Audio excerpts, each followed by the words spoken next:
ว้ยซื้อยังเว้ย ซื้อมอย อายุจักปี 1,000 กว่าปี หน่อยเลย โอ้ว่าอยู่ไปฝากธนาคาร โอ้เอาจ้าอยู่บ้านได้ บ้านนะบ้านรักรึบ แปลงได้ แพงจะแพงยังเลยกูลืมเลยเว้ยกูอยู่แพงเลยเซกองเซกองเลยล่ะ โอ้มึงเด้ เจ ซื้อยังอายุจักปี 200 บ้านได้ บ้านท่าดวงมานั่งนี่ตี้เว้ย เออ มาไปยังไปหนูมานั่งที่นี่ก็ได้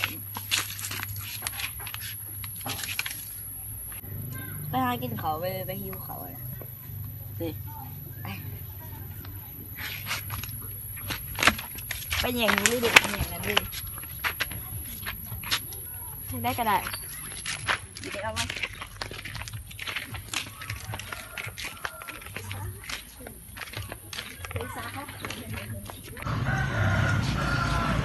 ค่ะเอาเมนูในบ่ค่ะ เมนูเบิร์ดนะฮะอาหารเนี่ยกับเบิร์ด จบแล้วหิวเขาแห้งเลยไปกินไปเอาไปกินอาหารใหม่กันได้ไป มีแต่หั่นตัวบอลสินหั่นนี่เนี่ย โอ้ เพราะเมนูหั่นนี่เบิร์ดแล้วนะขายดีไร ขอไปซื้ออาหารก่อน ขอบใจเลย